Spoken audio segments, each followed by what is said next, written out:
ഈശോമിശിഹായ്ക്ക് സ്തുതിയായിരിക്കട്ടെ. ഞാൻ brother Shaiju Adappally, Ernakulam saint Mary's prayer മിനിസ്ട്രിയിൽ നിന്നാണ്.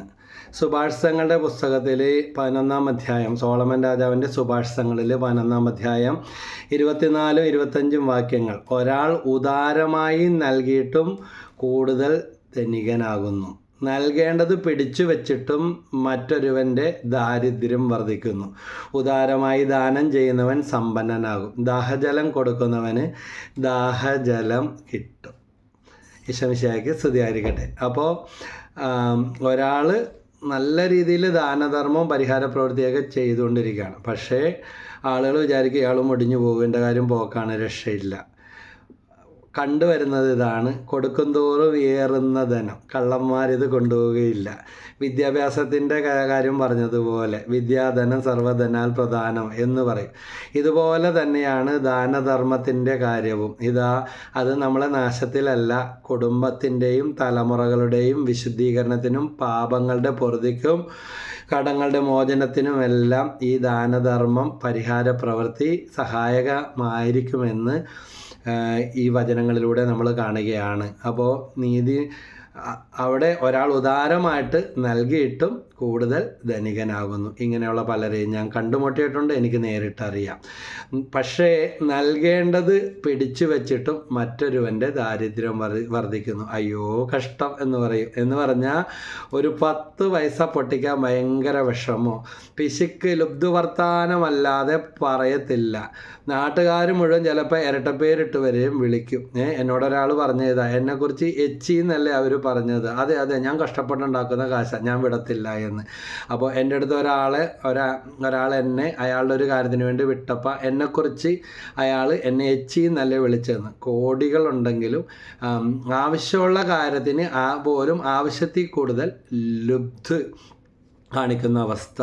അപ്പോൾ ഒരു അമ്മച്ചി ഇവിടെ ഒരിക്കൽ ആത്മീയ കാര്യങ്ങൾ സംസാരിച്ച് ഒരു ആത്മീയ സ്പിരിച്വൽ കൗൺസിലിംഗ് എടുത്ത് പ്രാർത്ഥിക്കാൻ വന്നു. അപ്പോൾ പറഞ്ഞു, മോക്കടെ വീട്ടിൽ വന്നപ്പോൾ ഇങ്ങനെ ഈ ശുശ്രൂഷയെക്കുറിച്ച് അറിഞ്ഞ് വന്നതാണ്, ഇനി വരാൻ പറ്റൂല, ഒരു 10 രൂപ വണ്ടിക്കാശ് പോലും തരൂല, ഒരു മരിച്ചവർക്ക് കുർബാന പോലും ചൊല്ലിക്കാൻ എൻ്റെ ഭർത്താവ് സമ്മതിക്കത്തില്ല. പക്ഷേ വലിയൊരു തട്ടുകേട് ഈ അമ്മച്ചി വന്ന് പ്രാർത്ഥിച്ചു പോയേ പിന്നെ ഒരു തട്ടുകേട് കുടുംബത്തിൽ നിരപരാധിയായ മകൻ്റെ വിവാഹം എടുത്തപ്പോൾ ഉണ്ടായത് വഴി ഈ അപ്പൻ മാനസാന്തരപ്പെട്ട് കൈയഴിഞ്ഞ് സഹായങ്ങളും പ്രായശ്ചിത്ത പ്രവൃത്തികളും എന്ത് ചെയ്യണമെന്ന് അന്വേഷിച്ച് നടക്കുന്ന അവസ്ഥയിലേക്ക് കടന്നു വന്ന് മാനസാന്തരപ്പെട്ട സംഭവം ഞാൻ ഓർക്കുകയാണ്. അപ്പോൾ ഒരാൾ ഉദാരമായി നൽകിയിട്ടും കൂടുതൽ ധനികനാവുന്നു. പിന്നെ നൽകേണ്ടത് പിടിച്ചു വച്ചിട്ടും മറ്റൊരുവൻ്റെ ദാരിദ്ര്യം വർദ്ധിക്കുന്നു. അപ്പോൾ ദൈവം തന്നെ നമുക്ക് വേണ്ടി പൂർണ്ണമായിട്ട് നൽകി, ഇനി ഒന്നും പിടിച്ചു വെക്കാനില്ല. അപ്പോൾ ദൈവം നമുക്ക് നൽകിയിരിക്കുന്ന നന്മകൾ പണം മാത്രമല്ല, ഇനി സാമ്പത്തികമായിട്ട് സഹായിക്കാനും മറ്റുള്ളവരെ സപ്പോർട്ട് ചെയ്യാനും കഴിവുണ്ടായിട്ടും പ്രാർത്ഥിച്ചോളാം എന്ന് പറഞ്ഞു വിടാനല്ല.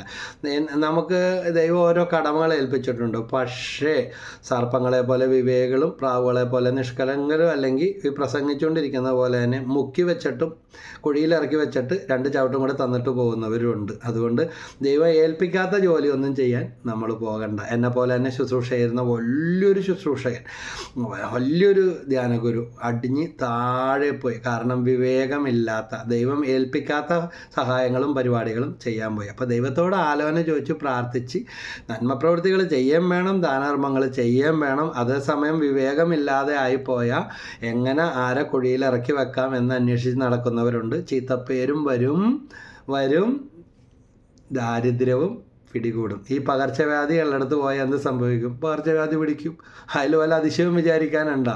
പാമ്പാട്ടിയെ പാമ്പ് കൊത്തിയാൽ വല്ലവർക്കും അതിശയം തോന്നുന്നു? അതുപോലെ തന്നെയാണ്. അപ്പോൾ വിവേകം വളരെ പ്രധാനപ്പെട്ട കാര്യം. ഒരുവൻ സ്വന്തം കുടുംബം, എനിക്കൊരാളറിയാം, അയാളുടെ ഭാര്യക്കും മക്കളും പ്രാർത്ഥനയും ദൈവവും ഭക്തിയും എല്ലാം കണ്ണിന് കണ്ടുവിടുക. അതിന് മനസ്സിലാക്കിയ കാര്യം ഞാനിതാണ്. ഇദ്ദേഹം എൻ്റെ അടുത്ത് വരുമായിരുന്നു, ഒരാളെപ്പോലും നേടാൻ എനിക്ക് സാധിക്കുന്നില്ല, എൻ്റെ കുടുംബം പോലും എനിക്കെതിരെ. പഠിച്ചു വന്നപ്പോൾ മനസ്സിലായ കാര്യം ഇതാണ്: വീട്ടിലെ കാര്യങ്ങൾ നോക്കൂല, ജോലി ചെയ്ത് കിട്ടുന്നത് മുഴുവൻ കാണുന്നവരുടെയൊക്കെ പ്രീതിക്ക് വേണ്ടി അവിടെ ഇവിടെ എല്ലാം കൊടുക്കും. അവസാനം കടബാധ്യതകൾ മാത്രം ഉണ്ടാകും. രോഗിയായ ഒരു മൂത്ത മകനുണ്ട്, ഇളയതുണ്ട്, രണ്ടിനും രോഗാവസ്ഥയുണ്ട്. അപ്പോൾ ഇവരെല്ലാം ദൈവവിശ്വാസത്തിനെതിരാണ്. കാരണം സ്വന്തം കുടുംബത്തിന് വേണ്ട കാര്യങ്ങൾ ചെയ്യാതെ കടം മാത്രം എപ്പോഴും കടം പെരുകി വരുന്നത്. യഥാർത്ഥത്തിൽ അങ്ങനെ വരേണ്ട അവസ്ഥയില്ല. ഉള്ളതിൽ കൂടുതൽ മേന്മ കാണിച്ച് അവിടെ ഇവിടെ എല്ലാം കൊടുത്ത് അവസാനം നാണം കെടുന്ന ചീത്തപ്പേരായി വീട് വരെയും വിറ്റ് പോകേണ്ടി വന്ന അവസ്ഥ. ഭാര്യ പറഞ്ഞിട്ടുള്ള സങ്കടം ഇതാ, ഈ മനുഷ്യന് എത്ര രൂപ ശമ്പളം ഉണ്ടെന്ന് പോലും ഈ കല്യാണം കഴിഞ്ഞിട്ട് ഇത്ര വർഷമായിട്ട് എനിക്ക് അറിയില്ല. അറിയപ്പെടുന്ന വലിയ കമ്പനിയിലൊക്കെ ജോലി എടുത്തിട്ടുണ്ട്. എന്നിട്ട് തമ്മിലൊന്നും ആലോചിക്കില്ല. ജോലിയൊക്കെ കളഞ്ഞ് നാട്ടിൽ വന്ന് കട തുടങ്ങി. പക്ഷേ ഈ കടേനെ ചെയ്യേണ്ട ബിസിനസ്സിനെ കുറിച്ച് ആവശ്യമുള്ള സ്ഥലത്തല്ല, ഒരു മുൻപരിചയവുമില്ല. എടുത്ത് ചാടി ചെയ്തു. എല്ലാവരും ബിസിനസ് ചെയ്തു. ഉണ്ടാക്കിയത് മുഴുവൻ പോയി. ഉണ്ടാക്കിയെന്ന് പറഞ്ഞാൽ ബിസിനസ്സിൽ കൂടെ ഉണ്ടായില്ല. നേരത്തെ രാജിവെച്ച് വന്നപ്പോൾ അല്ലെങ്കിൽ അവിടെ നിന്ന് വിട്ട് വന്നപ്പോൾ കിട്ടിയതെല്ലാം തീർത്തു അവസാനം ഡിപ്രഷനായി വീണ്ടും. അപ്പോൾ ഇതിലൂടെ പറയുന്ന ഒരു കാര്യം ഇതാ, അവരവർക്ക് അറിയാൻ പാടില്ലാത്ത കാര്യം ചെയ്യാനായിട്ട് പോകരുത്. ഒന്നുകിൽ അറിവുള്ളവരോട് അറിവില്ലാത്തവർ ചോദിക്കുക. ഇത് ആരോടും ചോദിച്ചില്ല, എല്ലാം അറിയാം, ഭയങ്കര കൊമ്പായിരുന്നു. അതുപോലെ തന്നെ എല്ലാം പോയി. വീണ്ടും ഒന്നേന്ന് ആരംഭിച്ചെങ്കിലും കഥകൾ ഇങ്ങനെയാണ് പോയിക്കൊണ്ടിരുന്നത്. അതുകൊണ്ട് ഇപ്പം എന്നെ ഏൽപ്പിച്ചിരിക്കുന്ന, ഞാനൊരു വിവാഹിതനാണ്, എനിക്ക് ഭാര്യയും മക്കളുണ്ട്. അവരുടെ കാര്യങ്ങൾ, ഉത്തരവാദിത്തങ്ങൾ, കുടുംബത്തിൻ്റെ ആവശ്യങ്ങൾ നിറവേറ്റാതെ ഞാൻ സുശേഷം എന്ന് മാത്രം പറഞ്ഞുകൊണ്ടിരുന്ന കാര്യമുണ്ടാ. അപ്പോൾ അവിടെ എൻ്റെ കടമകൾ നിറവേറ്റണം. അതോടൊപ്പം എനിക്ക് പറ്റുന്ന സൽപ്രവൃത്തികൾ, ഇപ്പം നമ്മൾ ചെയ്യുന്ന വചനപ്രഭാഷണത്തോടൊപ്പം തെരുവിൽ അലഞ്ഞ് നടക്കുന്ന അവർക്കുള്ള വഴിയരിയിലൊക്കെ കിടക്കുന്ന അനാഥർക്കും ദൈവം ഓരോ കാലഘട്ടങ്ങളിൽ തരുന്ന ബോധ്യം അനുസരിച്ച് ചെയ്യാൻ പറ്റിയ ശുശ്രൂഷ. വഴിയരി കിടക്കുന്നവർക്കൊക്കെ ഭക്ഷണ പാക്കറ്റുകൾ സെയിൻറ്റ് മേരീസ് പ്രെയർ മിനിസ്ട്രിയുടെ എന്നാൽ സാധിക്കുന്ന രീതിയിലും എന്നെ സപ്പോർട്ട് ചെയ്യുന്ന, ഇപ്പോൾ കഴിഞ്ഞ ദിവസം ഒരു സഹോദരി പറഞ്ഞു 46 ഞാൻ ബ്രദറിൻ്റെ വീഡിയോ കണ്ടതാണ്. എനിക്ക് 46 വയസ്സാണ്, ഫെബ്രുവരി 13 അന്ന് 46 പൊതി ചോറ് കൊടുക്കാമോ, അതിൻ്റെ സാമ്പത്തികം സഹായിച്ചു. അപ്പോൾ അങ്ങനെ ചെയ്യാമെന്ന് ഏറ്റിരിക്കുകയാണ്. എറണാകുളം നോർത്ത് ജനമൈത്രി പോലീസിൻ്റെ കരം ചേർത്ത് പിടിച്ചാണ് ഈ സാമൂഹ്യ സേവന പ്രവൃത്തി. കാരണം അതിലും ഇങ്ങനെയുള്ള കാര്യങ്ങൾ ആവശ്യമാണ്. അപ്പോൾ വളരെ സന്മനസ്സോടെയാണ് ഉദ്യോഗസ്ഥർ അതിൽ വ്യാപരിക്കുന്നത്. കഴിഞ്ഞ 6 വർഷമായിട്ട് ഈ ശുശ്രൂഷ പട്ടണത്തിൽ വഴിയരികിൽ, തെരുവിൽ, പാലത്തിനടിയിൽ, കടത്തിണ്ണയിലൊക്കെ കിടക്കുന്ന, ആരും പോലും ഇല്ലാത്തതും എല്ലാവരും ഉണ്ടായിട്ടും തള്ളിക്കളഞ്ഞൊരു മാനസികരോഗികൾക്കൊക്കെ കൊടുക്കുമ്പോൾ, നമ്മുടെ ജന്മദിനം ആഘോഷിക്കുമ്പോൾ, അല്ലെങ്കിൽ വിവാഹ വാർഷികം ആഘോഷിക്കുമ്പോൾ, അല്ലെങ്കിൽ മക്കൾക്കൊരു നല്ല ജോലി കിട്ടുമ്പോൾ, നമ്മൾ ഒരിക്കലും നമുക്ക് തിരിച്ചു തരാൻ പറ്റാത്ത ഇവറ്റകളെയൊക്കെ ഓർക്കുമ്പോൾ 10 മടങ്ങായിട്ട് സ്വർഗത്തിൽ നമുക്ക് നിക്ഷേപം നേടിവെക്കുകയാണ്. ഞാനൊരു കാര്യം കൂടെ ഓർക്കുകയാണ്. അപ്പോൾ ഇവിടെ പറയുന്നു, ഉദാരമായി ചിലർ നൽകേണ്ടത് പിടിച്ചു വെക്കുകയാണ്. അപ്പോൾ അവരുടെ ദാരിദ്ര്യം വർദ്ധിക്കുന്നതിൻ്റെ കാര്യം ഇതാണെന്ന് ഈ വചനത്തിലുണ്ട്. ദാരിദ്ര്യം വർദ്ധിക്കുന്നതിൻ്റെ കാര്യം നിങ്ങളൊന്ന് ആലോചിച്ച് നോക്കൂ. ദൈവത്തിനുള്ളത് ദൈവത്തിനും, മനുഷ്യർക്കുള്ളത് മനുഷ്യർക്കും കൊടുക്കുന്നുണ്ടോ? അപ്പോൾ ദാനധർമ്മം ചെയ്യാത്തത് ദാരിദ്ര്യം വർദ്ധിക്കാൻ ഒരു കാരണമാണെന്ന് വചനം മനസ്സിലാക്കി തരികയാണ്. അടുത്ത സുഭാഷിതം 11:25 പറയും, ഉദാരമായി ദാനം ചെയ്യുന്നവൻ സമ്പന്നനാകും. പണത്തിൻ്റെ കാര്യത്തിൽ മാത്രമല്ല, ഇങ്ങനെ പറയും, പണത്തിൻ്റെ മീതെ പരുന്തും പറക്കൂലെന്ന്. പക്ഷേ എല്ലാ കാര്യത്തിനും പണം കൊണ്ട് മാത്രം പരിഹാരം ഉണ്ടാകുകയില്ല എന്ന് കോവിഡ് കാലം, പ്രളയകാലം, ഉരുൾപൊട്ടലിൻ്റെ ഈ അടുത്ത നാളിലുണ്ടായ ഉരുൾപൊട്ടലിൻ്റെ വയനാട്ടിലും മറ്റുണ്ടായ കാലങ്ങളെല്ലാം ഒലിച്ചുപോയ നോട്ടുകെട്ടുകളും സ്വർണങ്ങളും മൃതശരീരങ്ങളും കെട്ടിടങ്ങളുടെ കൂമ്പാരങ്ങളും എല്ലാം തിരഞ്ഞെടുക്കാൻ പോലും കണ്ടെത്താൻ ഇനിയും ശവശരീരങ്ങൾ ബാക്കി നിൽക്കുന്ന അവസ്ഥകൾ എല്ലാം ഉണ്ടായിരുന്നവരും പോയി, ഇല്ലാത്തവരും പോയി. അപ്പോൾ പണം കൊണ്ട് കോവിഡും ഇത് തന്നെ തെളിയിച്ചതാണ്. പക്ഷേ ഞാനൊരു കാര്യം മനസ്സിലായി. കോവിഡ് കാലത്താണ് ഞാൻ എറണാകുളം പട്ടണത്തിൽ ആദ്യമായിട്ട് 10 പാക്കറ്റ് ഭക്ഷണം കൊണ്ട് ഞാനും എൻ്റെ ഭാര്യ ജോളിയും കൂടെ വന്നപ്പോൾ ഒരാൾ പറഞ്ഞ ഇതാണ്, ബ്രദർ എനിക്കൊരു നേർച്ചയുണ്ട്, 10 പാക്കറ്റ് ഭക്ഷണം തെരുവിൽ കിടക്കുന്നവർക്ക് കൊടുക്കാമോ? എങ്ങനെ കൊടുക്കണം, എന്ത് കൊടുക്കണമെന്ന് ഒന്നും അറിയാൻ പാടില്ലാത്ത ആദ്യമായിട്ട് അങ്ങനെ ഒരു മേഖല ഇറങ്ങിയ ഞാനൊരു വിൻസെൻഷ്യൽ പ്രവർത്തകനാണ്. അപ്പോൾ അങ്ങനെയുള്ള ജനറൽ ഹോസ്പിറ്റലിൽ സന്ദർശനവും സാധുക്കളുടെ വീടുകളിൽ കൊണ്ടുപോയി വിൻസെൻ്റ് പോൾ വഴിയുള്ള സഹായങ്ങൾ വിതരണം എല്ലാം പലതും, രോഗി സന്ദർശനവും ആശുപത്രി സന്ദർശനവും ജയിൽ സന്ദർശനം എല്ലാം ചെയ്തിട്ടുണ്ട്. പക്ഷേ തെരുവിൽ കിടക്കുന്നവർക്ക് ഭക്ഷണം കൊടുക്കുന്ന ഒരു കാര്യം, പക്ഷെ അത് ദൈവനിവേശിതമായിരുന്നു. 10 പതി കൊണ്ട് ആരംഭിച്ചു. അതുപോലെ മറ്റൊരു വ്യക്തി മരിപ്പിൽ നിന്ന് ഉയർത്തുന്ന പറഞ്ഞതുപോലെ ഒരു കുടുംബം രക്ഷപ്പെട്ടപ്പോൾ അവർ പറഞ്ഞു, ബ്രദറെ എല്ലാ മാസവും പിന്നെ അനാഥ ശിശുക്കൾക്ക് ഭക്ഷണമാണ്. അങ്ങനെ ഒരു ശുശ്രൂഷ മാർ തെരേസ ഹോമിൽ ഭക്ഷണം എത്തിക്കുന്ന പരിപാടി തുടങ്ങി. പിന്നെ അവിടുത്തെ ശുശ്രൂഷകർക്കും സിസ്റ്റേഴ്സും വന്നിരിക്കും, അവർക്ക് വേണ്ടി വചനം പറയാമോ. ഏതാനും തവണ പറഞ്ഞപ്പോൾ അവിടുത്തെ നിർമ്മല ശിശുഭവനിലെ മദർ പറഞ്ഞു, ബ്രദറെ ടീ ഒന്നും മേടിച്ചില്ല, ടീയും ഒന്നും ബ്രദറിന് ഇതുവരെ തന്നില്ല, എന്താണെന്ന് പറയും, എന്താ വെച്ചാൽ. ഞാൻ പറഞ്ഞു ഒന്നും വേണ്ട, ഈ കുഞ്ഞുങ്ങൾക്കും അമ്മമാർക്കും വേണ്ടി ഇത് സമർപ്പിക്കണേണെന്ന് പറഞ്ഞു. അപ്പോൾ പോയിട്ട് പറഞ്ഞു, ഇപ്പോൾ കുറേ പ്രാവശ്യമല്ല വന്ന് വചനം പറയും പ്രാർത്ഥിക്കുകയും ചെയ്യുന്നത്, അത് മര്യാദകേടല്ലേ എന്ന് പറഞ്ഞ് ബ്രദർ അവിടെ നിൽക്കാൻ പറഞ്ഞിട്ട് വിശുദ്ധ മാർ തെരേസ ഒരു തിരുശേഷിപ്പ് എനിക്ക് എടുത്തുകൊണ്ട് വന്ന് തന്നു. ദൈവമേ, മദർ കൂടെ നടക്കുന്ന അനുഭവമാണ് പിന്നീട് അങ്ങോട്ട്. അപ്പോൾ എൻ്റെ ഭാര്യ പറഞ്ഞ് ഇനിയും നമുക്ക് വഴിയിൽ കിടക്കുന്നവർക്ക് കൊടുക്കണം, ആരും തന്നാലും തന്നില്ലെങ്കിലും. പക്ഷേ ദൈവം പലരെയും നിയോഗിച്ചു. വിവാഹ വാർഷികം, വീട് വെച്ചത്, ശമ്പളം കിട്ടിയത്, പുതിയ ജോലി കിട്ടിയത്, നേർച്ചക്കടങ്ങൾ തീരാൻ, കുഞ്ഞുങ്ങളുണ്ടായത്, ജന്മദിനത്തിൻ്റെ ആഘോഷങ്ങൾ, പ്രിയപ്പെട്ടവരുടെ ആണ്ടടിയന്തരങ്ങൾ. കാരണം തിന്ന് ഏമ്പക്കം വിട്ടവർക്ക് ഇട്ടും ചീത്തയും പറഞ്ഞ് കുറ്റം പറഞ്ഞ് മാറിയെന്ന് ഓക്കരി കാണിക്കുന്നവർക്ക് കൊടുക്കുന്നതിനേക്കാൾ ഒരു 200 പേർക്ക് കൊടുക്കുമ്പോൾ ഒരു 50 പേർക്ക് അല്ലെങ്കിൽ ഒരു 100 പേർക്ക് ബ്രദറെ ഭക്ഷണം കൊടുക്കണമെന്ന് പറഞ്ഞ് കൊടുപ്പിച്ച പലരും ഉണ്ട്. ഒരു ഓട്ടോറിക്ഷക്കാരൻ പറഞ്ഞതാ, എൻ്റെ ജീവിതത്തിൽ എൻ്റെ അപ്പം മരിച്ചിട്ട് അപ്പന് വേണ്ടി ജീവിച്ചപ്പോഴും മരിച്ചതിന് ശേഷവും ഞാൻ ചെയ്ത ഏറ്റവും വലിയ കാര്യമാണ് ഷൈജു തൻ്റെ വിശപ്പിൻ്റെ വിളി ശുശ്രൂഷയിലെന്ന് അത് നേരിട്ട് കണ്ടപ്പോൾ എനിക്ക് മനസ്സിലായി. എൻ്റെ കണ്ണ് നിറഞ്ഞൊഴുകി എന്ന് പറയുന്നത്. അത്രയ്ക്ക് സന്തോഷം കിട്ടി.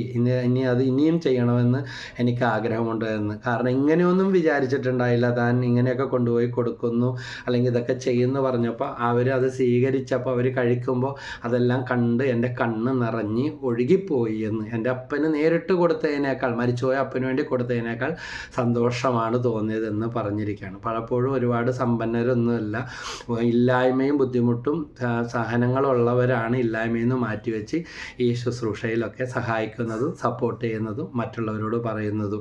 ഒരു കാര്യവും കൂടി പറഞ്ഞ് ഉപസംഹരിക്കുകയാണ്. ഇന്നലെ എനിക്കൊരു എഴുത്ത് കിട്ടി. ആ എഴുത്തിനോടൊപ്പം ചെറിയൊരു തുക ബിഷപ്പിൻ്റെ വെളിയിൽ യൂട്യൂബിലൂടെ എൻ്റെ പ്രോഗ്രാം വചനം കേട്ട എരിങ്ങാലക്കുടയിലുള്ള ഒരു സഹോദരി അവിടെ നിന്ന് വന്നവരോട് കൊടുത്തുവിട്ട ഒരു കാര്യമാണ്. കാരണം ഈ സഹോദരി ഇപ്പോൾ ഒരു കോൺവെൻറ്റിലാണ് നിൽക്കുന്നത്. അപ്പം മരിച്ചുപോയി, അമ്മ മരിച്ചുപോയി, ചേച്ചി മരിച്ചുപോയി. മറ്റൊരു ചേച്ചിയാണെങ്കിൽ ഇതിനിട്ട് തട്ടിക്കൊണ്ട് അവർക്ക് അധികപ്പറ്റു പോലെ, കാരണം പലവിധ രോഗങ്ങളുമുണ്ട്. അങ്ങനെയാണ് അമ്മ മരിച്ചു പോയതുകൊണ്ട്, വിവാഹം കഴിക്കാത്ത കുട്ടിയായതുകൊണ്ട് ഇതിന് പെൻഷനുണ്ട്. അപ്പോൾ അമ്മയുടെ പെൻഷൻ്റെ കുറച്ച് കിട്ടും. അതുകൊണ്ട് ആ പൈസ കോൺവെൻറ്റിൽ കൊടുത്തിട്ട് ഇപ്പോൾ ഒരു കോൺവെൻറ്റിൽ അഭയാർത്ഥിയായിട്ട് നിൽക്കുന്നു. നല്ല പറുദീസ, നല്ല സന്തോഷത്തോടെയാണ് ജീവിക്കുന്നതെന്ന് എഴുതിയിട്ടുണ്ട്. ജോസഫിൻ്റെ അനുഭവം പോലെ എന്നാണ് എഴുതിയിരിക്കുന്നത്. ദൈവം എന്നെ, അവരൊരു അക്രൈസ്തവയാണ്, ക്രിസ്ത്യാനിയല്ല, എന്നാലും പറഞ്ഞ് ഈ കോൺവെൻറ്റിലൊക്കെ വന്നതോടുകൂടി യേശുവിനെ അറിയാനും വചനം കേൾക്കാനും വചനം പഠിക്കാനും എല്ലാം താല്പര്യം ഉണ്ടായി. അവരൊന്നും ആരും ഇതിനൊന്നും നിർബന്ധിക്കുന്നില്ല. പക്ഷേ യേശുവിനെ അറിഞ്ഞു, അമ്മയെ അറിഞ്ഞു, വചനം കിട്ടി. അപ്പോൾ ഇവരോടൊക്കെ ക്ഷമിക്കാൻ പറ്റി. അപ്പനും അമ്മയും സഹോദരിയും മരിച്ചു പോയതിൻ്റെ ദുഃഖം ദൈവത്തിന് വിട്ടുകൊടുത്തു, വചനം പഠിക്കാൻ തുടങ്ങി. അങ്ങനെ യൂട്യൂബിലൂടെയൊക്കെ വചനം കേൾക്കാൻ തുടങ്ങിയപ്പോഴാണ് സെയിൻറ്റ് മേരീസ് പ്രേമശ്രീ നമ്മുടെ ശുശ്രൂഷ ഇങ്ങനെ വചനം എല്ലാ ദിവസവും പോസ്റ്റ് ചെയ്യുന്നത് കണ്ട് അത് നിരന്തരം കേൾക്കാൻ തുടങ്ങി. അത് അവരുടെ ജീവിതത്തെ ഒത്തിരി സ്പർശിച്ചു. അപ്പോൾ എനിക്ക് ദൈവം തന്നതിൽ പങ്കെന്ന് പറഞ്ഞ് ഏകസ്ഥയായ, കല്യാണം കഴിക്കാത്ത, പലവിധ രോഗങ്ങൾക്ക് മരുന്ന് കഴിക്കുന്ന, കോൺവെൻറ്റിൽ അന്തേവാസിയായി കഴിയുന്ന ഈ സഹോദരിയുടെ പങ്ക്, സത്യത്തിൽ ഈ വന്ന വ്യക്തികൾ ഈ സഹോദരിലൂടെ തന്നെ വചനം കേട്ടിട്ടാണ് പരിചയത്തിൽ അവർ പറഞ്ഞു അവരുടെ പ്രശ്നങ്ങൾക്ക് വേണ്ടി പ്രാർത്ഥിക്കാൻ വിളിച്ചു. അപ്പോൾ ഒരു സാക്ഷ്യം, ഒരു പ്രേക്ഷിത വേല കൂടിയാണ്. പറഞ്ഞപ്പോൾ അവരുടെ കാര്യങ്ങൾ, മകളുടെ വിവാഹം സാധിച്ചിട്ട് ഭർത്താവിൻ്റെ മദ്യപാനം ഏറെക്കുറെ കുറഞ്ഞ് സംശയരോഗവും അടിപറ്റിയ അവസ്ഥ, കുടുംബത്തിൽ നല്ല മാറ്റമുണ്ട്. അങ്ങനെയാണ് ഈ രണ്ടുപേര് കാണാൻ വന്നപ്പോൾ ഈ എഴുത്തും അവർ തന്ന സഹായവും തന്നത്. നേരിട്ടൊരിക്കലും കണ്ടിട്ടില്ലെങ്കിലും ഞാൻ ഓർക്കുകയാണ്, ഈ വിശപ്പിൻ്റെ വിളി ശുശ്രൂഷയിൽ വെച്ച് സ്വീകരിച്ചതിൽ വെച്ച് ഏറ്റവും വലുതെന്ന് എനിക്ക് തോന്നിയ ഒരു സമ്മാനം. കാരണം ആ എഴുത്ത് ഞാൻ സൂക്ഷിച്ചു വെച്ചിട്ടുണ്ട്. അതിലെഴുതിയിരിക്കുന്ന വാക്കുകൾ, പ്രയാസങ്ങളും പ്രതിസന്ധികളുണ്ട്. അപ്പം മരിച്ചുപോയി, അമ്മ മരിച്ചുപോയി, സഹോദരി മരിച്ചുപോയി, ഒരു സഹോദരി ബാക്കിയുള്ളതാണെങ്കിൽ ഇട്ട് തട്ടിയ അവസ്ഥ. അങ്ങനെയാണ് കോൺവെൻറ്റിലേക്ക് പോകേണ്ടി വന്നത്. പക്ഷേ യേശുവിനെ രക്ഷകനാഥനുമായി സ്വീകരിച്ചപ്പോൾ എല്ലാത്തിലും തൃപ്തിപ്പെട്ട് തനിക്കുള്ളതിൽ പങ്കുവെക്കുന്ന ഒരു മനോഭാവത്തിലേക്ക് കടന്നു. ഇന്ന് പലരെയും കണ്ടുമുട്ടും. യേശുവിനെ അറിയാത്തത് കൊണ്ടാകാം പിറുപിറുപ്പ്, ദേഷ്യം, വാശി, പ്രതികാര ചിന്ത, ഞാനെന്ന ഭാവം, കുറ്റപ്പെടുത്തൽ, അസംതൃപ്തി മൂലമുള്ള അവസ്ഥ. ഈ സഹോദരിയുടെ എഴുത്ത് വായിച്ചപ്പോൾ ഇന്നലെ രാത്രി പൊട്ടിച്ച് ഒരു 12 മണിയായി കാണും എല്ലാ ശുശ്രൂഷയും കഴിഞ്ഞ്. ഇന്നലെ രാവിലെ മുതൽ പലരും സ്പിരിച്വൽ കൗൺസിലിങ്ങിനും പ്രാർത്ഥനക്കും, നമ്മുടെ ഓഫ്ലൈൻ ശുശ്രൂഷ, മധ്യസ്ഥ പ്രാർത്ഥന, അത് കഴിഞ്ഞ് ഓൺലൈൻ പ്രാർത്ഥന 7 തൊട്ട് 9 എല്ലാം കഴിഞ്ഞ് ഒരു 12 മണിയായി. അപ്പോൾ ഞാൻ ഓർത്ത് ഇത് പൊട്ടിച്ച് വായിച്ചില്ലല്ലോ. വായിച്ച് പെട്ടെന്ന് ഞാൻ വിശുദ്ധ ജോൺ പോൾ രണ്ടാമൻ മാർപ്പാപ്പയുടെ ചരിത്രം ഓർത്തു. അപ്പം മരിച്ചുപോയി, അമ്മ മരിച്ചുപോയി, സഹോദരി മരിച്ചുപോയി. ആകെ കുടുംബത്തിലുണ്ടായ ഒരാൺതരി. നമ്മളാണെങ്കിൽ പറയും പോയി കല്യാണം കഴിച്ച് കുടുംബത്തിൻ്റെ പേര് നിലനിർത്ത്, തലമുറ നിലനിൽക്കണ്ടേ എന്ന് പറയും. പക്ഷേ ഇതാ വൈദികൻ പട്ടാള വണ്ടി ഇടിച്ച് ചോരയിൽ കുടിച്ച് കൂലിപ്പണിക്ക് പോകുമ്പോൾ, പാറമടയിൽ പാറ പൊട്ടിക്കാനുള്ള കൂലി ജോലിക്ക് വേണ്ടി ഉപജീവനത്തിന് പോകുമ്പോൾ ദൈവത്തെ ചോദ്യം ചെയ്യില്ല, സംശയിച്ചില്ല, തർക്കിച്ചില്ല, ആത്മഹത്യ ചെയ്യാൻ പോയില്ല. പണ്ടാള വണ്ടി ഇടിച്ച് ചോരയിൽ കുളിച്ച് കിടക്കുമ്പോഴും ബോധം വരുമ്പോൾ അവിടെ ദേവാലയത്തിന് ഉയർന്നു നിൽക്കുന്ന പരിശുദ്ധ മാതാവിൻ്റെ രൂപത്തെ നോക്കി കരഞ്ഞ് കണ്ണീരോടെ പ്രാർത്ഥിച്ചപ്പോൾ സഹായം കിട്ടി, ജീവൻ തിരിച്ചു കിട്ടി, രക്ഷപ്പെട്ട് പിന്നീട് ആരായി? അച്ഛനായി, വൈദികനായി, മെത്രാനായി, കർദിനാളായി, കത്തോലിക്ക സഭയുടെ പരമാധ്യക്ഷനായ ജോൺ പോൾ രണ്ടാമൻ മാർപ്പാപ്പ എത്രയും പെട്ടെന്ന് വിശുദ്ധ പദവിയിലേക്ക് ഉയർന്നു. ഈ ദൃഷ്ടാന്തം ഞാൻ ഓർക്കുകയാണ്. അതുകൊണ്ട് സാഹചര്യങ്ങൾ അനുകൂലമായാലും പ്രതികൂലമായാലും നന്മ ചെയ്യുന്നതിൽ മടുപ്പ് തോന്നരുത്. ഈ ലോകത്തിൽ നമുക്കിതൊന്നും ഇല്ല എങ്കിലും കിട്ടിയില്ലെങ്കിലും 1 കൊറിന്തോസ് 2:9 പറയുന്നുണ്ട്, ഈ സഹോദരിയുടെ ആ നന്മ പ്രവൃത്തി എന്നെ ഒത്തിരി മോട്ടിവേഷനാക്കി. ദൈവം തന്നെ സ്നേഹിക്കുന്നവർക്കായി ഒരുക്കിയിരിക്കുന്നവ മനുഷ്യൻ്റെ കണ്ണ് കാണുകയോ കാത് കേൾക്കുകയോ ഹൃദയം ഗ്രഹിക്കുകയോ ചെയ്തിട്ടില്ല. അതുകൊണ്ട് നന്മ ചെയ്തുകൊണ്ട് കടന്നു പോവുക. യേശു നന്മ ചെയ്തുകൊണ്ട് ചുറ്റി സഞ്ചരിച്ചു. ഇത് വഴിയൊരുക്കിയ പ്രവാചകന്മാരും വഴി ആയ യേശുവും വഴിയെ പോയ അപ്പോസ്തലന്മാരും എല്ലാം പറഞ്ഞത് ഇതാണ്, മാനസാന്തരപ്പെടുക. അതുകൊണ്ട് നമ്മളാൽ സാധിക്കുന്ന നന്മ പ്രവൃത്തികൾ പുറപ്പെടുവിച്ചുകൊണ്ട് കമൻറ്റുകൾ പറഞ്ഞ് നോക്കി നിൽക്കാതെ, കുറവുകളെ നോക്കി കണ്ണീരൊഴുക്കിക്കൊണ്ടും പിറുപിറുത്ത് നിൽക്കാതെ, ഇപ്പോൾ ദൈവം നട്ട് നനച്ച് വളർത്തുന്നിടത്ത് സംതൃപ്തിയോടെ നട്ടടം സ്വർഗമാക്കിക്കൊണ്ട് നമുക്ക് മുന്നോട്ട് പോകാം. കൂടുതൽ നന്മ പ്രവൃത്തികളിൽ ഉറച്ചു നിൽക്കാം, പരസ്പരം പ്രാർത്ഥിക്കാം. ദൈവം എല്ലാവരെയും അനുഗ്രഹിക്കട്ടെ. ഈശോ മിശിഹായ്ക്ക് സ്തുതിയായിരിക്കട്ടെ. Praise the Lord.